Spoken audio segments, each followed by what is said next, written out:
Let's go right into the Ravens and Seahawks. Oh, okay. So you don't know about that game? So it was like let's see.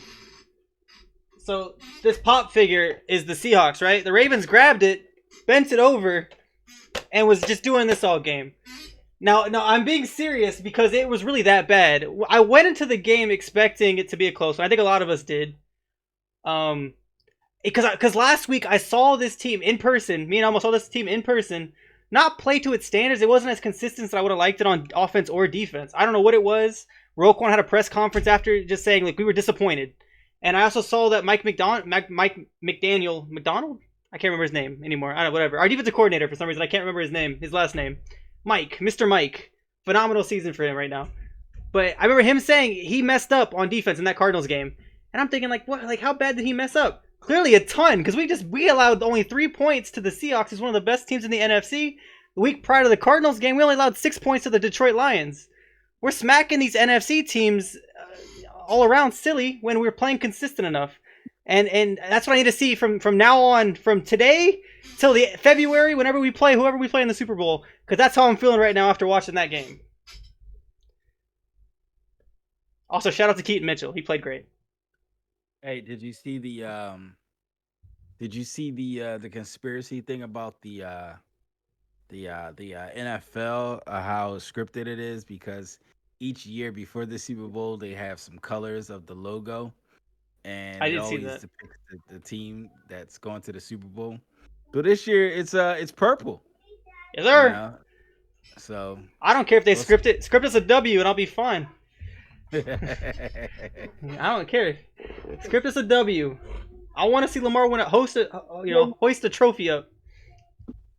What you think? What do you think about the uptick in how Lamar is performing now versus how he was at the beginning of the season? Any kind of feedback based off of that? Okay, so it's new weapons. It's a new offensive coordinator. I expected it to start slow and then progress, as we go through the season, because his arm has never been the problem for me. He won an MVP. People forget he's an MVP quarterback already. He's already shown that he can have multiple touchdown games, make super accurate passes. It was always the talk about the offensive coordinator, and I wasn't as mad at Greg Roman as a lot of people were saying. Oh man, he can't draw up a good pass player. He's got no good pass concepts. Man, maybe I was wrong because Tom Munkin, our new OC, has played phenomenal. He's drawn up some really nice plays. He's gotten a couple game balls for his plays. It's to the point where we don't even need Lamar to be Lamar. He's becoming a system quarterback in some of these games. Not the Lions one, but the Seahawks game, he only threw for 180 something yards. He wasn't making phenomenal plays. We were doing it on the ground. We ran for almost 300 yards. So it's something. It's something. I lost my train of thought here. I'm super hype after watching that week, to be honest with you. But yeah, no, it's something that I was never really worried about with Lamar's consistency. Obviously, I want to see it get real good with this new OC, but it's not something I'm really too worried about, or was ever worried about, to be honest with you. Okay. I feel like the Ravens are super competitive if they're consistent Oh, 100%.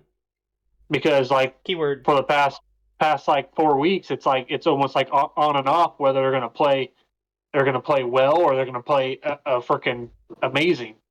100%. So it's like it's either they play amazing and then they kind of have an off week, and then they just go right back to playing amazing again. If they can just get it where they just play amazing every single week, then they're going to beat most teams in the whole NFL, and they're definitely a Super Bowl team if they can do that.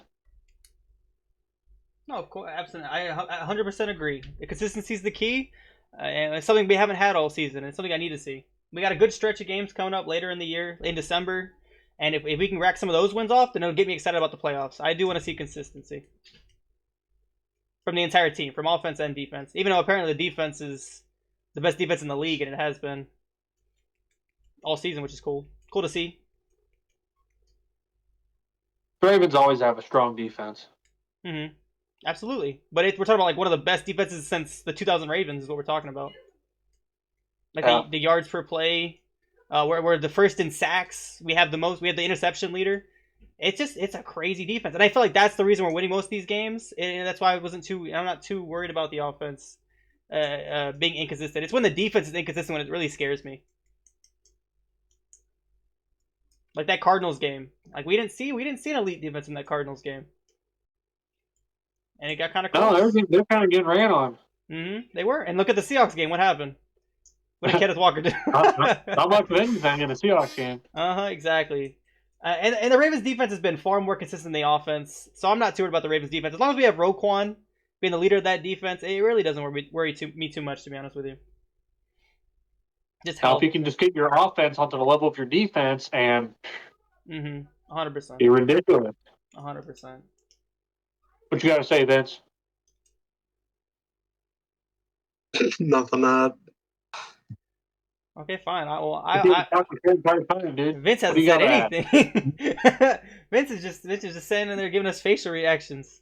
He said, "I'm just here for the ride." He didn't watch he didn't watch any ball this week. He just played fantasy football and Oh, he was washing his balls, all right. I will say one thing about the Ravens game that did excite me a little bit. Was the run game. The Seahawks team was pretty good at stopping the run. I think they were top 5 in run defense, and that was without Leonard Williams, who they did bring in. They brought in Leonard Williams on the team. He played, and we usually think of him as a pretty darn good player. They wouldn't have traded a second-round pick for him if he wasn't. And we were able to run almost 300 yards on him, so that was exciting to see. We know about Gus. Gus is our halfback one. He's gonna get most of the touches, but undrafted free agent rookie Keaton Mitchell, first game playing in the early season, 9 rushes, 138 yards, a touchdown, explosive. And if he can keep somebody like that, lightning and thunder, it's gonna be fun to watch because it's not something we've had. We haven't had that speedy guy that can break away a long touchdown. Because Gus is never that. He's not that fast. He just isn't. Keaton Mitchell is. He's he ran a 4.37, which compared to some other guys isn't that fast. But that's fast for a running back. Let's not get it twisted. Okay. I like it. Love the takes. Well, I did watch the Ravens game. I got really passionate. Sorry about that. I particularly like how I like the pass rush. I thought it was consistent all game. The play where they made Geno throw it into the back of his D lineman for the fumble, actually made me scream because I couldn't actually believe that what I was seeing at in that moment. And I think that play was the play to kind of break the game open. If you want to say, hey, where did the game take a turn? Because I think it was still relatively close at that point. And then you saw a lot of. Was it 14? It might have been 14-0 at that point. But they were driving for a possible touchdown before half. I think it was 14-0. Yeah. And then after that particular play, you could see the Seahawks players on the sideline, and it appeared that things were starting to kind of fall apart and snowball. And again, even if the score disparity wasn't that significant in that moment, mentally how it affected the Seahawks players was huge. It was absolutely huge.